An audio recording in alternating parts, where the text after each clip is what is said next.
네, 반갑습니다. 참 좋은 저녁입니다. 저는 여러분과 오늘 함께 히브리서 11장 17절에서 19절 말씀을 보도록 하겠습니다.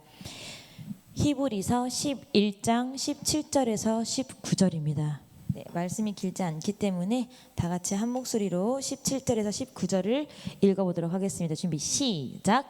아브라함은 시험을 받을 때에 믿음으로 이삭을 드렸으니 저는 약속을 받은 자로 돼 그 독생자를 드렸느니라. 저에게 이미 말씀하시기를 내 자손이라 칭할 자는 이삭으로 말미암으리라 하셨으니 저가 하나님이 능히 죽은 자 가운데서 다시 살리실 줄로 생각한지라. 비유컨대 죽은 자 가운데서 도로 받은 것이니라. 아멘. 저는 지금 10월달 들어와서 여러분들과 지금 이제 오늘이 세 번째 월요일을 맞고 있는데요. 3주 동안 저희가 함께 이제 믿음에 대해서 부족하나마 저와 함께 생각을 해보고 있습니다.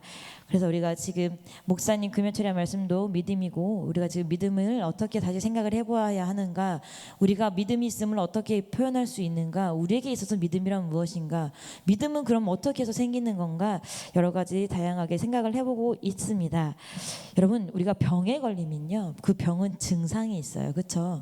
지금 우리가 혹독하게 치르고 있는 이 코로나라는 것도 이제 뭐 곧 위드 코로나로 된다 뭐 어쩐다 여러 가지 얘기가 있는데, 한 2년여의 시간을 저희가 잃어버리지 않았습니까? 무엇 때문에? 코로나 때문에. 여러분들이 세간의 뉴스에 얼마나 관심이 있으신지 모르겠지만 저희가 압도적으로 코로나 2년 동안 압도적으로 성장, 물론 뭐 여러 가지 안 좋은 부분들이 성장을 했겠지만 압도적으로 성장한 부분이 뭐냐면 20, 30대의 자살률입니다, 여러분. 20, 30대가 코로나 때문에 취업이 안 되고 사회관계가 단절되고 들어오는 수입이 적어지면서 압도적으로 자살률이 올라가고 있다고 합니다. 굉장히 심각한 수준이고요. 장례식장에 가보면 빈소에 사람이 별로 없는 젊은 사람들의 장례식장은 거의가 대부분 본인 스스로 삶을 마감한 사람들의 장례식장이라는 것이 요즘 우리의 현실입니다. 어쨌든 저희가 코로나 때문에 굉장히 많은 일을 겪고 있지만, 이 코로나라는 것도 우리 몸에 바이러스가 들어오면 증상이 있어요. 독감하고 비슷하다고는 하지만 대표적으로 우리가 예전에 막 한창 코로나 퍼질 때 뭐라고 했냐면, 코로나는 후각을 잃는다고 하잖아요. 그래서 냄새를 못 맡으면 코로나다. 열이 나고 목 아프고 뭐 기침 똑같이 해도 냄새를 맡을 수 있으면 코로나가 아니고, 냄새를 못 맡으면 코로나다. 그래서 옛날에 우리가 새벽 예배 때마다 나는 코로나가 아니구나 이렇게 마스크 쓰면 느낄 수 있는 나의 이산화탄소 냄새 때문에 하나님 코로나가 아니군요, 괜히 열이 나는 것은 이랬는데, 어쨌든 우리 몸에 무엇인가 작은 바이러스, 작은 병균이라도 들어오면요, 그것은 꼭 시간이 빠르든 빠르지 않든 증상을 남깁니다. 그래서 어떤 병은 막 열이 나기도 하고 발진이 생기기도 하고, 또 뭐 암 같은 경우에는 이제 온몸을 삼켜서 사람을 죽음으로 이르기까지도 합니다. 저도 예전에 발등에 상처가 하나 있었습니다. 예전에 말씀드린 적이 있던 것 같은데, 제가 주일학교가 아니라 학생의 아이들 교사를 하던 시절에 저희 반 아이들을 데리고 제가 계곡에 놀러를 갔어요. 놀러를 갔는데 막 까불다가 이제 바위에다가 발등을 이렇게 긁혔어요. 그리고 나서 제가 이제 티니안이라는 지역으로 단기 선교를 가야 돼서 선교를 갔는데, 거기가 이제 호텔인데, 호텔은 대부분 바닥이 카펫으로 돼 있잖아요. 그래서 이제 거기는 마땅히 슬리퍼도 이제 마음에 안 들어서 맨발로 다니고, 그리고 한국으로 다시 돌아왔는데, 그때부터 이제 제 발등에 그 상처에 이렇게 수포가 올라오기 시작하는 거예요. 그래서 저희 이제 사람들한테 물어봐서 타임월드 근처에 되게 유명한 피부과가 있다고 해서 거기 갔더니 그 의사가 아유 무좀이네, 무좀이요 막 이러시면서 깨끗이 닦으라고 말씀을 하시고, 그 연고를 하나 처방을 해주셨어요. 연고를 하나 처방을 해서 발랐는데, 근데 이 수포가 낫지가 않는 거예요. 낫지가 않고 무좀이 왜 이렇게 오래 가지? 막 이러면서 낫지가 않는데, 어느 날은 자고 일어났는데 허벅지 안쪽이 너무 아파서 못 걷겠더라고요. 그래서 오빠 이때 결혼하고 있었으니까 여보 나 여기 허벅지 안쪽이 너무 아파서 못 걷겠는데, 그래서 이제 저희 가족의 주치의가 여기 신도시장에 살고 계시고 한길내과 그래서 막 부랴부랴 갔어요. 부랴부랴 갔더니 저더러 너무 미련하다면서 어떻게 병을 여기까지 냅뒀냐고 막 뭐라고 하시는 거예요. 이게 무슨 병인데요? 그랬더니 봉화지겸이라 그러더라고요. 아시나요, 봉화지겸? 군대 갔다 온 남자들은 다 안다 하시던데. 그래요? 죄송해요. 그게 봉화지겸이 뭐냐면, 피부 속에 간호사 알죠? 봉아 지금 저기 간호사는 뭔지 안다. 그게 그 혈관을 타고 바이러스가 침입해서 그 혈관을 타고 바이러스가 막 올라오면서 피부 안쪽이 괴사가 되는 질병이었던 거예요. 그래서 심하면 조직을 살릴 수가 없기 때문에 다리를 절단을 해야 된다 그러더라고요. 그래서 창결내과 선생님이 저한테 이렇게 미련하냐고, 이렇게까지 돼 있는데 어떻게 병원을 안 가냐고. 실은 제가 어디 병원에 가서 연구를 처방받았습니다. 그래서 연구를 보여주려도 막 그 의사들이 화를 내시면서 아니 이런 환자에게 무슨 이런 스테로이드제야 막 화를 내시더라고요. 그래서 저한테 오늘 밤에 이렇게 계속 항생제를 먹고 여기 주사를 맞고 막 이러면서 발등까지 제가 빨개졌었거든요. 근데 이게 발목 위로 올라오면 전혀 너의 염증이 잡히지 않는 거니까 그때는 바로 충대병원으로 쏘라고 말씀을 하시고, 절대 움직이지 마라. 만약에 다리가 많이 움직여서 피가 막 그만큼 빨리 돌면 빨리 도는 것만큼 퍼진다 막 그래가지고 이제 그때 막 기도하면서 하나님 제 다리 살려주세요. 제 다리 살려주시면 말면서 하나님 페달도 밟아야 되고 막 간절히 기도를 했는데 그렇게 가라앉았어요. 저는 무좀이 그렇게 무서운지 처음 알았어요. 무좀이 입을 통해서 들어가서 위에 들어가면 굉장히 또 큰 병을 낳는데요. 무좀이 굉장히 위험한 병이더라고요. 그렇게 보이지 않는 바이러스가 몸에 들어가면 별것 아닌 바이러스도 꼭 증상을 남기고요. 꼭 뭔가 큰 병을 만들어냅니다. 그래서 우리가 증상을 자각하면 자각하는 대로 병원에 가서 치료를 받고 그 드러난 증상으로 인해 우리가 병면도 진단을 받잖아요. 그래서 이처럼 우리가 몸에 무언가 들어오면 증상은 꼭 나타나요. 그럼 이제 믿음에 대해서 바꿔서 얘기를 한번 해보도록 하겠습니다. 우리가요 말씀을 듣고 그 말씀을 통해서 예수 그리스도를 만나고 그 예수 그리스도를 알아봄으로 말미암아 내가 예수 그리스도를 믿겠다고 선택을 하면서 말씀에 집중하면 우리 안에 뭐가 생기죠? 비로소 믿음이 생겨요. 믿음이 생기고 우리가 그리스도를 알면 알고 싶다는 그 마음이 강하면 강할수록 말씀을 드러내고 그 말씀을 듣고 예수님을 더 알아갈수록 우리 안에 믿음이 강해집니다. 그렇다면 그 믿음이 우리 안에 생기면요 우리도 그 믿음 때문에 무언가 증상이 나타나야 돼요. 동의하십니까? 우리의 믿음이 내 안에서 나의 기분만 만족하게 하고 내가 천국 갈 거야라는 확신만 주는 게 아니라 우리가 정말 믿음이고 그 믿음이 우리 안에 강하다면 이 믿음은 우리 몸 밖으로 나가서 무언가 증상을 만들어야 합니다. 여러분 모두 믿음을 갖고 계시죠? 그럼 여러분들은 그 믿음이 여러분의 몸 밖에서 무엇으로 또 어떻게 표현이 되고 있습니까? 오늘은 그것을 함께 알아보고 싶습니다. 오늘의 설교 제목은 믿음의 증거 행동입니다. 여러분 마태복음 17장에 보면요 예수님께서 자기가 사랑하시는 세 명의 제자 베드로, 야고보, 요한을 데리고 따로 산에 가셔서 기도하시는 장면이 나옵니다. 기도하시고 막 열심히 기도하시니까 엘리야랑 막 구름 속에서 얘기해서 제자들이 예수님이 변화된 모습을 보고 막 우리가 여기가 초막을 짓겠습니다 하고 막 헛소리하고 막 하잖아요. 그때 이제 그러고 있는 와중에 산 밑에 있는 제자들에겐 굉장히 난리가 났습니다. 어떤 아버지가 아들을 하나 데리고 와요. 자기 아이를 하나 데리고 오는데 이 아이가 어렸을 때부터 간질이 심해서 자주 불에도 넘어지고 물에도 넘어지고 이래서 삶에 아주 형편없었어요. 난리가 나가지고 그래서 예수님의 소문을 듣고 예수님을 만나면 낫겠다 싶어서 왔는데 예수님은 마침 자기가 사랑하시는 세 명의 제자들을 데리고 산에 올라가셔서 기도를 하시고 제자들밖에 없었던 거예요. 근데 그 제자들도 예수님처럼 많은 능력을 행했다는 소문을 들었던 탓인지 아니면 제자들도 자기네들이 병고침의 역사를 일으켰던 경험이 있는 탓인지 그 제자들이 그 아이를 붙잡고 실갱이를 합니다. 그리고 막 실갱이를 하고 기도를 하고 엎었다 젖혔다를 했는지 모르겠지만 어쨌든 하고 있는데 제자들이 그 아이를 고쳤습니까? 못 고쳤습니까? 고치지 못했습니다. 그래서 예수님이 산에서 딱 내려오시자마자 그 아이의 아버지가 마태복음 17장 16절에 보니까 내가 주의 제자들에게 데리고 왔으나 능히 고치지 못하더이다 라고 말을 합니다. 이 얘기를 들은 예수님이 엄청 화내세요. 마태복음 17장 17절에 보니까 예수께서 대답하여 가라사대 믿음이 없고 패역한 세대여 내가 얼마나 너희와 함께 있으며 얼마나 너희를 참으리요 그를 이리로 데려오라 하시다. 이에 예수께서 꾸짖으시니 귀신이 나가고 아이가 그때부터 나으니라. 자, 우리가 여기서 한번 당시의 상황을 한번 상상해 보도록 하겠습니다. 오늘 읽은 이야기, 제가 여러분께 말씀드린 이야기가 마태복음 17장이에요.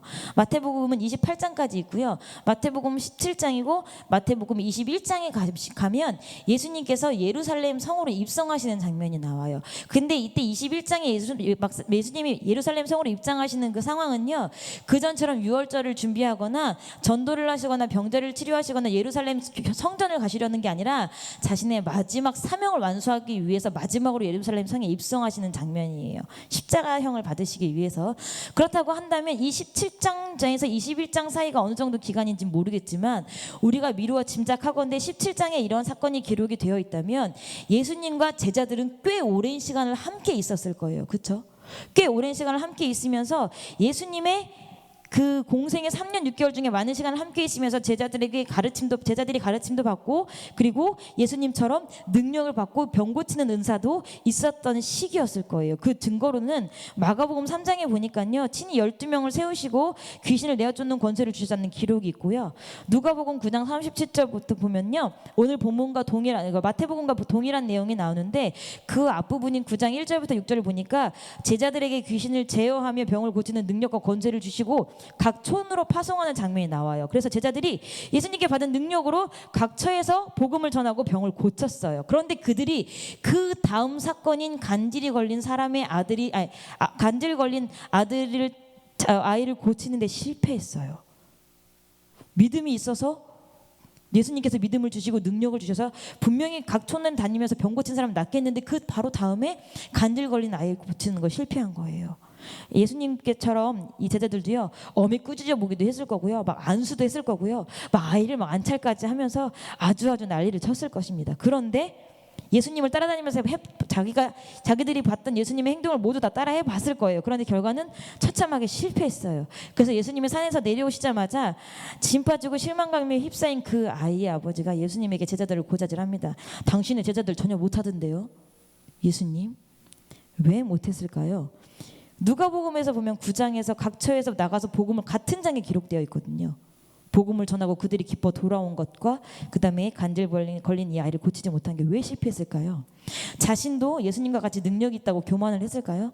아니면 예수님이 자리를 비우셔서 좀 불안했을까요? 아니면 자기들 빼고 3명만 데리고 가서 불만이었을까요? 아니면 자신들에게 생긴 능력으로 나 이거 가지고 다른 일을 한번 해볼까? 궁리하느라 마음이 세상에 팔렸을까요? 그 원인은 예수님의 호통의 힌트가 있습니다. 마태복음 17장 17절에 보니까 예수께서 대답하여 가라사대 믿음이 없고 패역한 세대여 내가 얼마나 너희와 함께 있으며 얼마나 너희를 참으리요 그를 이리로 데려오라 하시더라. 예수님께서요, 제자들에게 믿음이 없고 패역한 세대라고 했어요. 여러분, 패역하다라는 게 무슨 뜻이냐면 국어사전으로 보니까 사람으로서 마땅히 하여야 할 도리에 어긋나고 순리를 거슬러 불순하다. 성경에서 패역하다고 말하는 행위가요, 고집이 세고 순종치 않음, 다투기를 좋아함, 하나님을 대적함, 진리를 왜곡함, 음행함, 복종을 거부하고 불순종함, 이 모든 것들이 패역한 행실에 속한대요. 예수님은 제자들에게 패역한 세대야, 이 불순종하는 세대야, 목이 곧은 세대야, 나를 대적하는 세대야 라고 말씀하셨습니다. 나중에 제자들이 그 아이가 치료받고 나간 다음에 조용히 찾아와서 묻습니다. 예수님, 우리는 왜 마귀를 쫓아내지 못했습니까? 가라사대 너희의 믿음이 적은 연곤이라 진실로 너희에게 이르노니 너희가 만일 믿음이 한 겨자씨만큼만 있으면 이 산을 명하여 여기서 저기로 옮기라 하여도 옮길 것이요 또 너희가 못할 것이 없으리라. 패역한 세대가 가지지 못했던 것은요, 믿음이었어요. 그것도 겨자씨만한 작은 믿음. 얼마 예전에 이제 목사님이 예루살렘에 가셔서 겨자씨를 가지고 오셨는데 정말 작더라고요. 칠판에 점 하나를 콕 찍으셨는데 그 점만한 믿음이더라고요. 그 점밖에도 안 되는 믿음이 제자들에게는 없었습니다. 여러분에게는 있으십니까? 우리가 믿음이 있다면 믿음은요, 결코 저희를 가만두지 않아요. 저희에게 믿음이 있다면요, 그 믿음은 나 혼자로 만족하는 데서 끝나지 않고요, 나를 뚫고 나가서 밖에서 무슨 일을 벌여요. 그게 바로 믿음입니다. 근데 왜 우리는 믿음이 있다고 말을 하지만 믿음이 없을까요? 제자들도 분명히 믿음이 있어서요, 말씀에 순종하고 각처에 흩어져서 복음을 전했던 그들이에요. 그렇지만 자신들의 앞에서 펼쳐진 현상, 귀신이 떠나가고 병자들이 낫고 그 모든 것들이 도취되어서 자신들이 누군가에게 순종하고 말씀에 엎드려야지만 그 능력이 자신들에게 일어난다는 것을 놓친 것 같아요. 그렇기 때문에 예수님도 각 사역에 있어서는 분명히 뭐 하셨어요? 하나님 앞에 기도하시고 하나님이 하란 대로 순종했을 때 예수님께서 역사가 일어났거든요. 근데 제자들은 그 능력을 자기들이 경험했기 때문에 그 능력이 계속 자기들에게 내재해 있다고 생각을 했던 것 같아요. 그렇기 때문에 더 이상 누군가에게 순종할 필요가 없었을 거예요. 누군가를 의지할 필요가 없었을 거예요. 말씀을 따를 필요가 없었을 거예요. 왜? 예수님하고 동등한 믿음을 가지고 있기 때문에 라고 생각했기 때문이에요. 그래서 그 순종하는 마음을 놓친 그 제자들이 자신들의 믿음이 없음을 드러냈던 순간이 하필이면 마귀와의 그 믿음의 결전의 순간, 그 간질거린 아이를 고쳐야 하는 그 순간, 마귀와 대적할 때, 그때 그들은 자신들의 믿음이 없음을 깨달았습니다. 그리고 결과는 처참했습니다. 누가 승리했어요? 마귀가 승리했어요. 병을 고치지 못했기 때문이에요. 우리는 흔히 말합니다. 믿음이 뭐예요? 믿음이 없어요. 믿음이 있었으면 좋겠어요. 믿음이 강했으면 좋겠어요. 내가 믿음이 강했으면 좋겠는데 믿음이 강한지 어떻게 알 수 있죠? 여러분, 믿음이 있다면요, 여러분의 일생을 통해서, 여러분의 삶을 통해서 반드시 무언가 열매가 나와야 돼요. 행동이 바깥으로 나와야 돼요. 그리고 그것은 다른 사람에게 덕이 되고 다른 사람을 살리는 일이어야 돼요. 근데 우리가 생각하는 믿음은 어떤가요? 예배할 수 없는 상황에 나와서 예배하고 기도할 수 없는 상황에 기도하고, 물론 그것도 믿음이에요. 그걸 믿음이 아니라고 말하는 게 아닌 거예요. 근데 우리는 때로는 어떻게 생각하냐면, 마르다와 마리아, 제가 이제 앞으로 얘기할 생각은 있으면 하겠지만, 마르다는 믿음이 없는 사람이고 마리아는 믿음이 있는 사람이에요. 왜? 말씀을 지켰고 마르다는 집안일 하느라고 분주했으니까? 아니요, 하나님이 말씀하시는 포인트는 그게 아닐 것 같아요. 여러분, 우리가 믿음이라는 건 과연 누가 단정 지을 수 있고, 누가 넌 믿음 있어, 넌 믿음 없어 말할 수 있는 건 분명히 하나님만 아시겠지만, 그렇다고 우리가 하나님 아시겠지 하고 마지막 날에 그 앞에 갔는데 야, 너 믿음 없어, 그러면 그것도 굉장히 곤란한 거잖아요. 그래서 수시로 내가 하나님을 믿는 믿음이 있는가, 하나님을 믿는 믿음이 없는가, 내 스스로 파악해봐야 된다고요. 내 스스로 어떻게 내가 그 믿음이 있음을 알 수 있는가, 우리가 증거를 가지고 있어야 한다고요. 그 증거로 제가 오늘 여러분과 함께 나누고 싶은 건 행동이라고 말씀을 드리는 거예요. 그것도 어떤 행동? 하나님 앞에 순종하는 행동이에요. 여러분, 우리가 다시 히브리서로 돌아오면요, 히브리서 11장엔 굉장히 많은 믿음의 사람들이 나와 있어요. 근데 이 믿음의 사람들을 보면 정말 신기한 건, 이 사람들이 그냥 무턱대고 자기네들이 하고 싶은 게 아니라 그 앞엔 반드시 하나님의 명령이 있었어요. 오늘 우리가 읽은 아브라함도 보면요, 11장 8절, 여러분들 히브리서 11장 펴놓고 계실 테니까 히브리서 11장 8절 한번 보시겠습니다. 믿음으로 아브라함은 부르심을 받았을 때에 순종하여 장래 기업을 받을 땅에 나갈새 갈 바를 알지 못하고 나갔으며, 순종함으로 먼저 나갔어요. 순종. 여러분, 순종이 뭐냐면, 제가 우리 주일학교 아이들에게 자, 원희야 이리 와서 이것 좀 옮겨 합니다. 그게 순종이 아니에요. 그건 말을 듣는 거예요. 순종이라는 건 뭐냐면, 내가 미처 이유를 알 수 없고 이 일을 행했을 때 어떤 결론을 알 수 없고 한 번도 해보지 않은 일인데 하나님이 말씀하실 때 그것을 따르는 게 순종이에요. 여러분, 자, 어떤 분이 여기 매번 우리 이선정 권사님께서 물을 올려놓고 계시는데, 물 올려놓는 걸 이선정 권사님 못하십니다. 다른 집사한테 좀 해주겠어? 네, 하겠습니다. 그것 사역을 도우는 거지 순종이라고 부를 수 있는 사건이 아니에요. 순종이라는 건 뭐냐면, 이선정 권사님이 할 수 없는 일인데 어떤 집사님에게 나 뭐 이렇게 해야 된다, 해야겠네, 뭐 해주겠어요? 목사님 뭐 이렇게 했네, 해주시겠어요? 권사님 저 한 번도 안 해봤지만 권사님이 하나님께서 권사님에게 주신 그 명령에 의해서 제가 한번 해볼게요. 그게 순종이, 우리 눈에 보이는 모든 것들을 하는 게 순종이 아니라. 근데 우리는 네, 알겠습니다. 네, 그렇게 해보겠습니다. 네, 알겠습니다. 마땅히 대답하는 그것을 가지고 우리는 순종이라고 생각을 되게 많이 해요. 여러분, 믿음의 사람들 쭉 읽어보시면, 계속 읽어볼까요? 17절 18절 한번 보시면, 아브라함은 시험을 받을 때에 믿음으로 이삭을 드렸으니 저는 약속을 먼저 받고 그 독생자를 드렸어요. 저에게 이미 말씀하시기를 말씀이 먼저 있었고 내 자손이라 칭할 자는 이삭으로 말미암으리라 하셨으니, 22절 요셉이 임종시에 이스라엘 자손들을 떠날 것을 말하고 또 자기 해고를 위해 명하셨어요. 하나님이 요셉에게 말씀하셨어요. 너희 자손들이 분명히 이때를 나갈 거다. 그때 요셉은 믿고 자기 해고를 이스라엘 백성들이 지고 나가라고 해서, 이스라엘 백성들이 출애굽기에 보면 굳이 이스라엘 백성들이 뭐해요? 나가면서 그 바쁜 6월절 와중에서도 요셉의 해고를 챙기잖아요. 그다음 29절을 보니까 홍해를 건넜어요. 믿음으로 저희가 홍해를 육지까지 건넜으나 애굽 사람들은 이것을 시험하다 빠져 죽었으며, 30절 여리고를 믿음으로 7일 동안 여리고를 두루 다니며 성이 무너졌으며 이 모든 일들이 믿음의 대표 주자들이 하나님 앞에서 믿음의 사람, 세상에 감당치 못한다고 말한 것은요, 세상에 감당할 수 없는 행동들을 했기 때문에 그들이 세상에 감당할 수 없는 사람이 되었고요, 그 행동에 앞서서는 이렇게 해야 하는 명령하시는 하나님이 계셨다고요. 그 명령하시는 그 명령에 순종할 때 그들이 믿음으로써 믿음의 사람이라고 인정을 받았다고요. 여러분, 하나님 명령에 순종함으로 그들 안에 있는 믿음이요, 순종이라는 증상으로 그들의 몸을 뚫고 나왔어요. 그들의 몸과 삶을 뚫고 나온 이런 순종의 행동은요, 그들의 세대를 뛰어넘어 수천 년이 지난 지금 우리에게 이르기까지 얘들아 믿음은 이런 것이란다라고 보여주고 있다고요. 여러분들, 순종이라는 건요, 내게 주어진 것에 움직이는 것이에요. 내가 처한 상황, 내가 먼저 해결해야 할 문제들, 주어진 말씀에 순종하기 위해서 먼저 필요한 것들, 이 모든 것들은 이미 우리에게 명령하신 그분이 다 알고 처리를 하실 거예요. 우리 눈앞엔 처리되지 않은 채로 움직이는 것처럼 보이지만 명령하신 분이 처리를 하시고 다 우리가 가는 길에 먼저 처리를 해주시고 우리에게 맡기실 거라고요.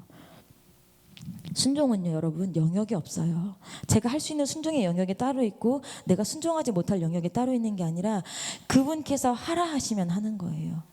영역을 제한하지 않아요. 또 순종은요, 한계가 없어요. 순종의 끝이 있다면 하나님께서 그만이라고 말씀하실 때가 순종의 끝인 거예요. 근데 우리는 어떻게 해요?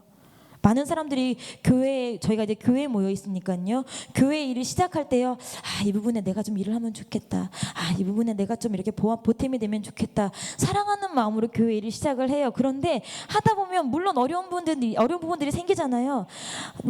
다들 일을 시작할 때 내가 이렇게 했으면 좋겠어요. 아니면 담임 목사님의 명령이나 아니면 담당 교구자의 교구에 담당하시는 분들을 통해서 사역을 시작합니다. 근데 사역 시작하는 부분은 다 이런데 끝은 대부분 비슷해요. 제가 실은 이만저만해서 더 이상 못하겠습니다. 제가 실은 상황이 이렇게 돼서 못하겠습니다. 제가 실은 남편과 아이 때문에 못하겠습니다. 제가 실은 직장 때문에 더 이상 못하겠습니다. 대부분 이렇게 끝이 납니다. 여러분, 이것은 순종이 아닙니다. 하나님께서 정말로 말씀하시는 순종은요, 일의 시작에 있지 않고요, 일의 끝에 있어요. 일의 완성이 있어요. 한 사람에게 두 아들이 있었습니다. 두 아들이 있었는데 하루는 아버지가 첫째 아들하고 둘째 아들에게 불러서 얘들아, 너는 밭에 가서 일 좀 해줄래? 라고 얘기했더니 큰아들이 네, 알겠습니다 아버지, 제가 오늘 밭에 가서 그 일을 해놓을게요 라고 얘기를 했는데 중간에 마음이 변해서 일하지 않고 놀러 나갔어요. 둘째 아들은 아버지 싫어요, 저 오늘 친구들하고 놀기로 했단 말이에요. 그냥 다음에 할게요, 저 안 할래요 하고 갔어요. 근데 중간에 마음이 너무 괴롭고 찔려서 나중엔 밭에 가서 일을 했어요. 여러분, 첫째 아들이 순종입니까? 둘째 아들이 순종입니까? 성경 마태복음 21장에서 나오는 말씀입니다. 예수님께서는요, 둘째 아들이 아버지의 뜻대로 하는 아들이라고 했습니다. 여러분, 순종은 시작에 있지 않아요. 끝에 있어요. 여러분들이 올해 어떠한 사역들을 맡으셨는지 모르겠습니다. 그리고 하나님께서 맡겨주신 사역이라고 인정을 하시던, 담임 목사님이 시켜주신 사역이라고 인정을 하시던, 내가 하나님 앞에 기뻐하며 자원으로 하려고 했던 사역이라고 하셨던지 어떻든지 간에 여러분들에게 맡겨주신 일들이 있을 거예요. 근데 그 맡겨주신 일들에 대해서 정말 순종했는지, 내가 진짜 믿음의 행위를 보였는지 생각해보는 시간이 됐으면 좋겠습니다. 오늘이 10월 셋째 주예요. 11월, 12월 지나면 이제 올해는 끝이에요.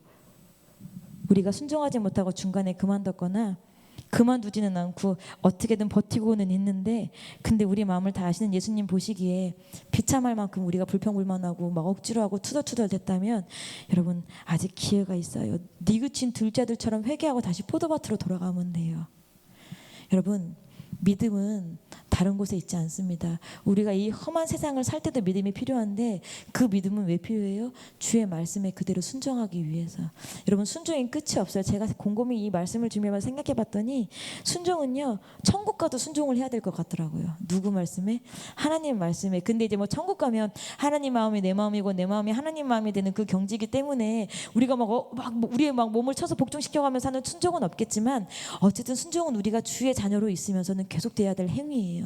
여러분, 믿음 다른 데서 찾지 마세요. 여러분들 스스로가 내가 믿음이 있나? 내가 믿음이 떨어졌나? 내가 믿음이 없나? 그럼 여러분 사역을 보고 한번 생각해 보세요.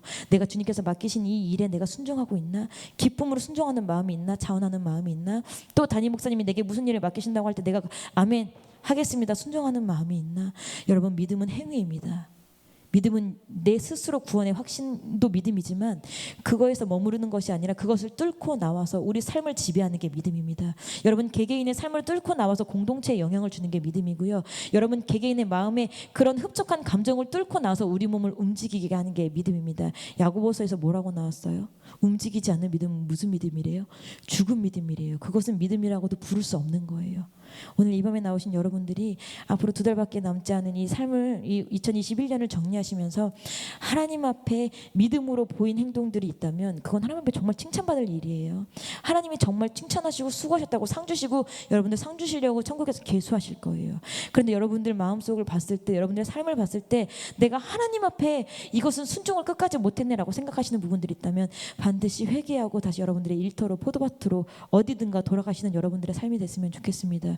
그래서 내가 너를 보니까 정말 나를 향한 믿음이 있구나. 네가 믿음으로 인내로 너의 삶을 지켰구나. 너가 정말 그리스도인이구나 라고 칭찬받는 우리 성도님들 다 되셨으면 좋겠어요. 여러분들 마음속에 갖고 있는 그 강렬한 믿음이요, 여러분들 삶을 뚫고 나와서 다른 누군가에게도 영향력을 미치고 또 우리 교회에도, 우리 공동체에도 여러분 한 사람의 믿음으로 말미암아 다시 한번 교회가 쇄신되고 우리 교회가 공동체가 든든해지는 그런 믿음의 역사가 우리 안에서 나오기를 정말 주님의 이름으로 축복합니다. 잠깐 기도하시겠습니다.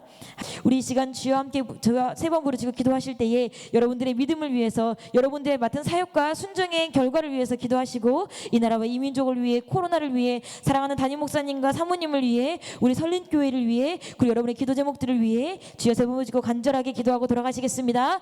주여, 주여, 주여.